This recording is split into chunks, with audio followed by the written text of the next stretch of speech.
Hello everybody, मैं doctor Taufiq Hussain, associate professor in higher education. पिछले व्याख्यान में हम राजस्थान के स्वतंत्रता सेनानियों के विषय में चर्चा कर रहे थे। हमने पिछले व्याख्यान में अर्जुन लाल सेठी जी के विषय में चर्चा की थी। आज हम राजस्थान के प्रमुख क्रांतिकारी या स्वतंत्रता सेनानी हम कहें विजय सिंह पथिक जी के विषय में चर्चा करेंगे। वैसे विजय सिंह पथिक जी के विषय में हमने बिजोले के किसान आंदोलन में अध्ययन कर चुके हैं। हम जानते हैं कि राजस्थान में किसान आंदोलन का जनक है वो विजय सिंह पथिक को माना जाता है। विजय सिंह पथिक के द्वारा एक जो संगठित किसान आंदोलन, बिजोले का किसान आंदोलन चला, राजस्थान में सबसे लंबा चलने वाला जो अहिंसक आंदोलन था, जिसका नेतृत्व है 1916 के अंदर विजय सिंह पथिक ने किया और 1927 तक है वो विजय सिंह पथिक के नेतृत्व में बिजोले का किसान आंदोलन चला। और उसी की प्रेरणा से है राजस्थान के अन्य भागों के अंदर भी है वो किसान आंदोलन हुए।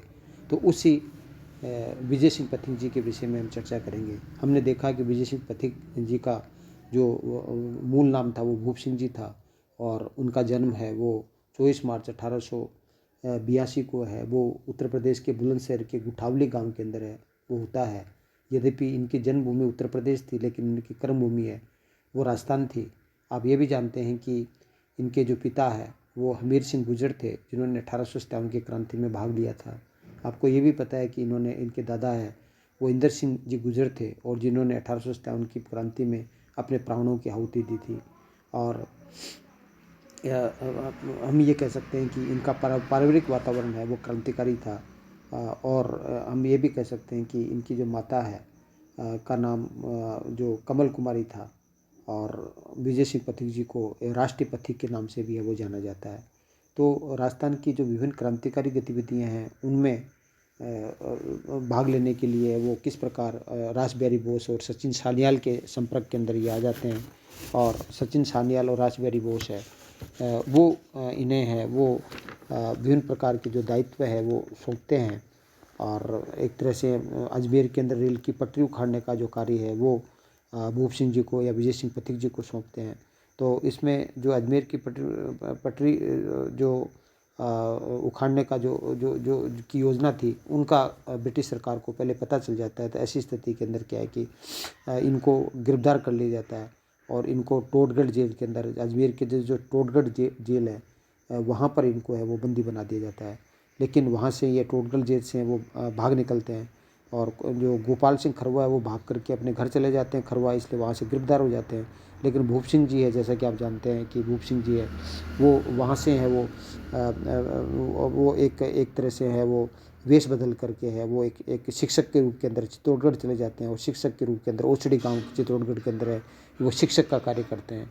और वहीं आपको जैसे आपको पता है कि इन्होंने जो एक तरह से हम कहें कि जो हरिभाऊ किंकर है उनकी जो संस्था थी जिसको हम कह सकते हैं कि ऊपरमाल पंच बोर्ड है। तो वो ऊपरमाल पंच बोर्ड की वो स्थापना है वो हरिभाऊ किंकर ने की थी और उसके सदस्य बन जाते हैं और उनमें शिक्षक के रूप में वो कार्य करते हैं। ऊपरमाल पंच बोर्ड का जो सरपंच मुन्ना पटेल को बनाया जाता है और किसानों को संगठित करने में ऊपरमाल पंच बोर्ड की महत्वपूर्ण भूमिका थी। और किस तरह से ऊपरमाल पंच बोर्ड की एक शाखा है वो किस तरह से है वो एक तरह से है वो बिजोलिया के अंदर वो स्थापित करते हैं। और आप ये भी जानते हैं कि 1910 के अंदर विजय सिंह पथिक है वो वीर भारत सभा की स्थापना है वो गोपाल सिंह खरवा है, केसरी सिंह बारठ आदि के सहयोग से हैं वो करते हैं। और जो राष्ट्र जो वीर भारत सभा है उसके तत्वाधान के अंदर है विभिन्न प्रकार की क्रांतिकारी गतिविधियों को अंजाम देते हैं। और जैसे मैंने आपको बताया कि विद्या प्रचारणी सभा से जब जुड़ते हैं तो ऐसी स्थिति में वहाँ वो साधु सीताराम दास से जुड़ते हैं और साधु सीताराम दास के आग्रह पर वो बिजोले चले जाते हैं। और आप जानते हैं कि 1916 से लेकर के 1917 तक है बिजोले के किसान आंदोलन का नेतृत्व करते हैं। बिजोले के किसान आंदोलन को अखिल भारतीय स्वरूप प्रदान करने का जो कार्य है वो भी आप जानते हैं कि एक तरह से है वो विजय सिंह पथिक को जाता है। क्योंकि जो विजय सिंह पथिक है वो जो बिजोले के किसान आंदोलनों को है वो गणेश चंद्र विद्यार्थी के जो प्रताप है उसके माध्यम से है वो उसको अखिल भारतीय स्वरूप प्रदान करते हैं। जो तिलक है उसके संपर्क कर उनके मराठा नामक समाचार पत्र है और जो अभ्युदय है और जो समाचार पत्र है उसके माध्यम से वो किस प्रकार से हैं वो बिजली के किसानों की जो समस्या है उनको है वो अखिल भारतीय स्वरूप प्रदान करते हैं। गांधी जी की सलाह पर है वो, आप ये भी जानते हैं कि ये राजस्थान के बाहर वर्धा के अंदर है वो राजस्थान सेवा संघ की स्थापना करते हैं और बाद में इसका कार्यालय वो अजमेर स्थानांतरित हो जाता है। 1920 के अंदर 1919 के अंदर है वो राजस्थान सेवा संघ की स्थापना करते हैं। 1920 में इसका कार्यालय वो अजमेर है वो स्थानांतरित है वो कर दिया जाता है। तो इस तरह से हम ये कहते हैं कि इन्होंने किस तरह से राजस्थान सेवा संघ के जो समाचार पत्र है राजस्थान केसरी और जो उसके माध्यम से है वो किसानों की जो स्थिति है दयनीय स्थिति है उसको उजागर करते हैं। और राजस्थान केसरी को है वो सेठ जमनालाल बजाज है वो किस प्रकार से आर्थिक सहयोग वो देते हैं। और बाद में राजस्थान केसरी का जो कार्यालय है वो अजमेर स्थानांतरित कर दिया जाता है और इन राजस्थान केसरी राजस्थान सेवा संघ के तत्वदान में नवीन राजस्थान तरुण राजस्थान नामक समाचार पत्र भी निकलते हैं।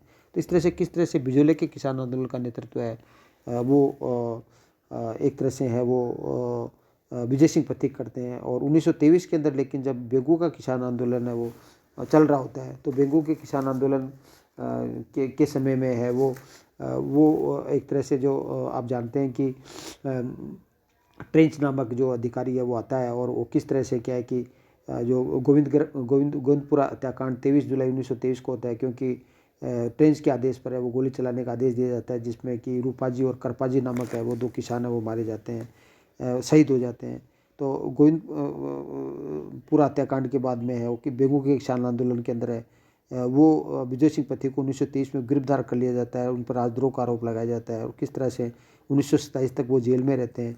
लेकिन 1927 में आपने देखा किस प्रकार ग्वालियर में रहते हुए वो एक प्रकार से बिजोले के किसान आंदोलन का वो नेतृत्व करते हैं और ट्रेंच की ऊंची लगान का जो विरोध है करने के लिए जब विजय सिंह पथिक से सलाह ली गई तो ऐसी स्थिति में विजय सिंह पथिक ने कहा कि उनको पड़ती रख दें, लेकिन पड़ती है वो रखने के कारण से वो बिजोले जो ठाकुर है वो अन्य किसानों को दे देता है जिससे एक तरह से बिजोले के किसान आंदोलन से एक तरह से वो विजय सिंह पथिक अपने आप को अलग कर लेते हैं। तो विजय सिंह पथिक 1916 से लेकर के 1927 तक वो बिजोले के किसान आंदोलन का नेतृत्व करते हैं।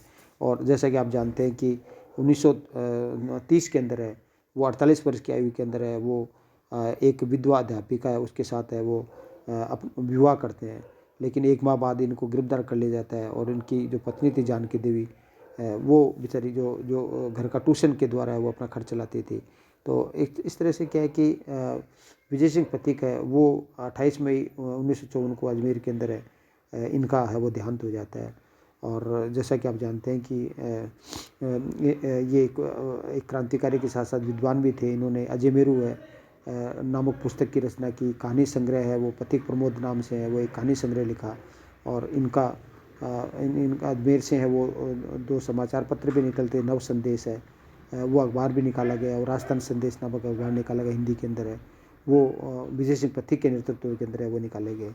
तो इस तरह से हम कह सकते हैं कि ये जो महान क्रांतिकारी थे जिनको राजस्थान के किसान आंदोलन का जनक कहा जाता है और इन्होंने है वो एक तरह से क्या है कि राजस्थान के अंदर जो बिजोले का किसान आंदोलन है उसको अखिल भारतीय स्वरूप प्रदान करने का वो महत्वपूर्ण नेतृत्व प्रदान किया। और इन्हीं के बाद में है वो बिजोले के किसान आंदोलन का नेतृत्व है वो माणिक्यलाल वर्मा है वगैरह जो हरिभा उपाध्याय वगैरह है वो और माणिक्यलाल वर्मा वगैरह करते हैं। तो उनका आधार प्रदान करने का जो काम है वो विजय सिंह पथिक ने किया। तो विजय सिंह पथिक है वो राजस्थान के एक महत्वपूर्ण क्रांतिकारी थे और जिन्होंने न केवल किसान आंदोलन में अपनी महत्वपूर्ण भूमिका अदा की, बिजोले के किसान अपितु राजस्थान के किसान आंदोलन के प्रेरणा के स्रोत भी है वो विजय सिंह पथिक रहे। तो इस प्रकार हम कह सकते हैं कि राजस्थान के जो विभिन्न जो क्रांतिकारी हैं उन क्रांतिकारी में जो विजय सिंह पथिक यद्यपि वो बुलंदशहर के रहने वाले उत्तर प्रदेश के रहने वाले थे, इन्होंने जो एक प्रकार से राजस्थान को वो अपने क्रम भूमि बनाया और इनके दिए गए योगदान के कारण से यह 29 अप्रैल 1991 को भारत सरकार ने जो संचार मंत्रालय है उन्होंने उनकी याद पर 1 रुपये का एक डाक टिकट है वो भी जारी किया 29 अप्रैल 1991 को।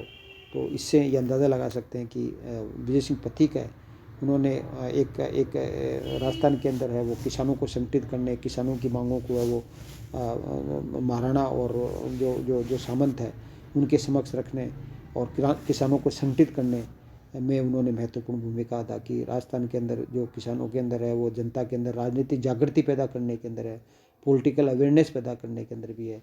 वो जो विजय सिंह पथिक का जो जो योगदान है उसको है वो नकारा बुलाया नहीं जा सकता। और न केवल ये क्रांतिकारी थे अपितु विद्वान भी थे, जिसमें मैंने आपको बताया कि उन्होंने अजय मेरू नामक उपन्यास लिखा, पथिक प्रमोद नामक कहानी संग्रह लिखा, और जेल में रहते हुए भी उन्होंने अनेक पत्र पत्रिकाएँ और जो कहानी संग्रह उनका है वो प्रकाशन है वो किया। तो इस तरह से हम कह सकते हैं कि जो गांधी जी है उन्होंने पथिक जी के विषय में एक बार कहा था कि लोग सिर्फ बातें करते हैं परंतु पथिक एक सिपाही की तरह काम करता है, और उनके काम को देखकर ही उन्हें राजपूताना और मध्य भारत के प्रांतीय कांग्रेस का अध्यक्ष नियुक्त किया गया था। उनकी लिखी गई कविता की ये पंक्तियाँ भी बहुत लोकप्रिय है। यश वैभव सुख की चाह नहीं, परवाह नहीं जीवन न रहे, यदि इच्छा है तो यह है जग में स्वेच्छाचार दमन न हो। तो इस प्रकार विजय सिंह पथिक है एक महान जो क्रांतिकारी जो विजय सिंह पथिक थे, उनको हमेशा है वो याद किया जाएगा। Thank you. जय हिंद जय भारत। अगले व्याख्यान में हम दूसरे क्रांतिकारी हैं, अन्य क्रांतिकारी, उनके बारे में चर्चा करेंगे। Thank you. जय हिंद जय भारत।